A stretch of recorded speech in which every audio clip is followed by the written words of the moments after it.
आज चाहिँ हामी दियाल बङ्गलामा आएको छौँ चितवनको। अनि साथीहरू चाहिँ त्यहाँ टिकट काट्दै हुनुहुन्छ अनि हामीहरू चाहिँ भर्खर पार्किङ गरेर आएको। त्यहाँ चाहिँ हाम्रो स्कुटरहरू छ। आज चाहिँ हामी भिडियो बनाउँछौँ गाइज। भिडियो ओभर गर्छौँ हामीले इमोसनलवाला सबलाई खतरा। तिम्रो पो इमोसनल भइस हाँसो लाग्दो। कतिपय ठाउँहरू केवल घुम्नका लागि मात्र हुँदैनन्, ती ठाउँहरूले इतिहास, सम्झना र एउटा छुट्टै अनुभूति बोकेका हुन्छन्।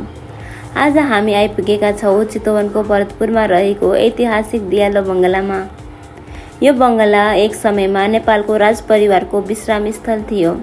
विशेष गरी हिउँदका दिनहरूमा राजा महेन्द्र यहाँ बस्ने गर्नुहुन्थ्यो। यही कारणले दियालो बङ्गला नेपालको इतिहाससँग गहिरो रूपमा जोडिएको स्थान मानिन्छ। इतिहासको एउटा निकै महत्त्वपूर्ण घटना पनि यही ठाउँसँग जोडिएको छ।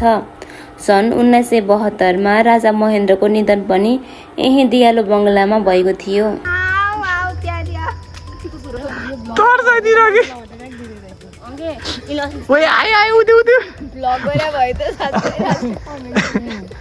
चस्मै झारिदिएर कि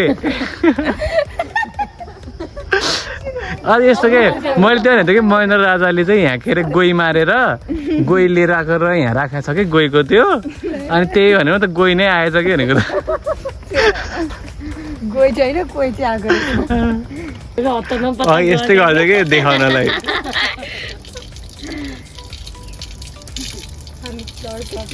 हामी चाहिँ अहिले यहाँ कारे दियालो बङ्गला आइपुगेको छ। यो चाहिँ राजा बङ्गला भन्दछ। अनि यो चाहिँ राजा महेन्द्र पहिला चितवन आउँदाखेरि यहाँ बस्नुहुन्थ्यो। उहाँको यहाँ चाहिँ के छ भन्दाखेरि शयन कक्ष, डाइनिङ हल, डाइनिङ रुम किचन सबै छ है। के च्यातेर फालिदिएर क्या त गएर छु त ताप झऱ्यो कि। दिदीले अघिबाट खाजा लएर जाम भन्नुभएको थियो। पिङ्क कलरवाला मिठो छ हैन? सब राम्रो देखियो ब्याकग्राउन्डले गर्दा होला।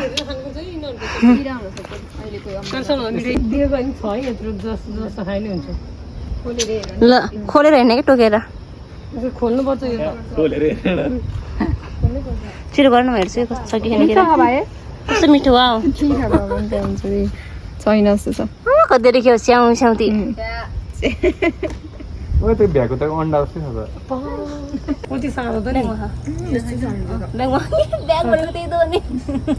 डर लाग्छ कि आउँदैन नै तपाईँहरू उहाँ आदियो देखाउनु है। किरा रहेछ छैन सानो थियो। राम्रो हो यो तर के नेचुरल हो नि त किरा पनि हो।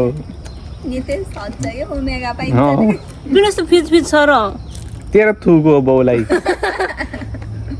किरा छेउछेउती गर्दाखेरि कुरा यसमा भएको भए चाहिँ ल पत्याउनु हुन्थ्यो।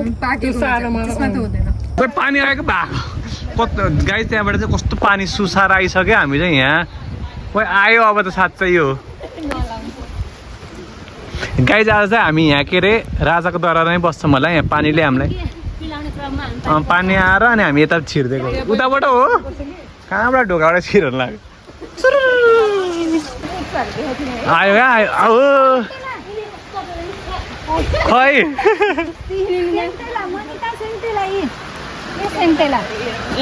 कस्तो थाहा भयो। ओए आयो कि अहिले लानुपर्छ।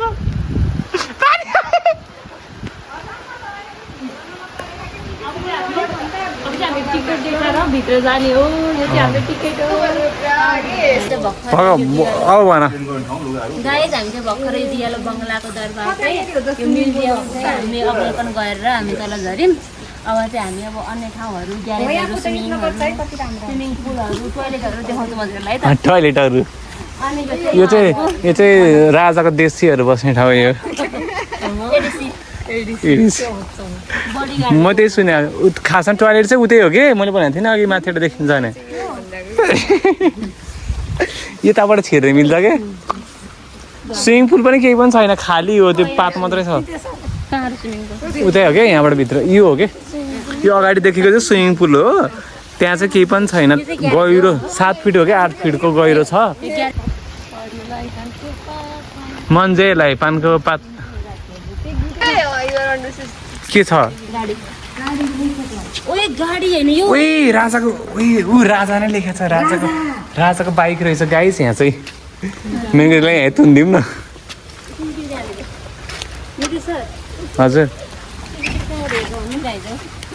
ओए पानी ओए ला तिम्रो स्क्रिनै गयो मन्जु सेतो आयो हेर न यही गरे न मिलाइदेऊ न कसरी हुन्छ बिगार्दियो बिग्रियो अब त हजुर पानी अस्तिको पानी हो जम्मा भएको हामी आउँदा त केही पनि थिएन यो चाहिँ गाई स्विमिङ पुल हो यहाँ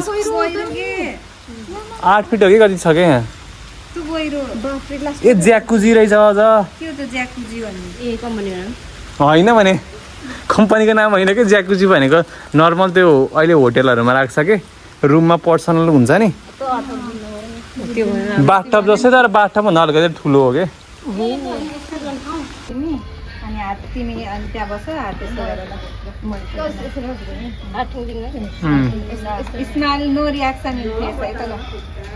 ल अब नेक्स्ट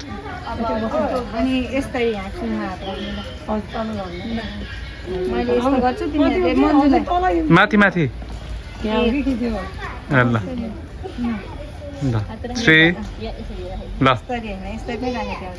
3 2 1 नेक्स्ट सिधा ठिङ्रिङ्ग उभिएको 4जना खिच्या हो त हो र 3 2 1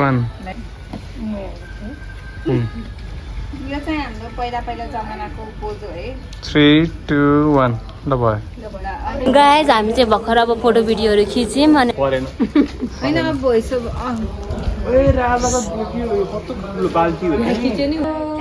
वेलकम टु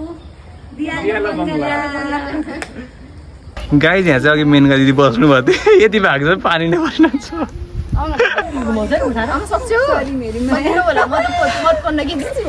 लुपाउन है बचपन तो गया जवानी भी गई एक पल तो हमें जीने दो भूमिका खेलेको छ उहाँहरूको नेतृत्व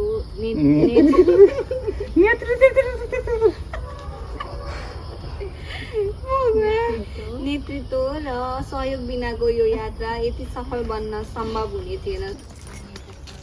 ल गाइज अब चाहिँ हामी यहाँबाट गएको गाइज हामी चाहिँ बाटोमा चाहिँ रुद्राक्षको दाना भेटेको थियौँ यहाँ दिदीले गोटी बनाइनी है यहाँ चाहिँ सुकेको वाला छ हो त रहेछ नि कस्तो राम्रो यार त्यहाँ चाहिँ कति झर्या छ यार अहिले यो क्षेत्र नेपाल ट्रस्ट व्यवस्थापनमा सर्वसाधारणका लागि खुल्ला गरिएको छ।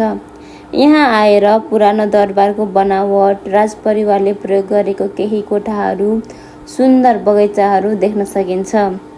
यहाँ आउँदा पुरानो वास्तुकलाको सौन्दर्य हरियालीले भरिएको वातावरण र चारैतिरको शान्तिले मनलाई एकछिन भए पनि रोकिदिन्छ।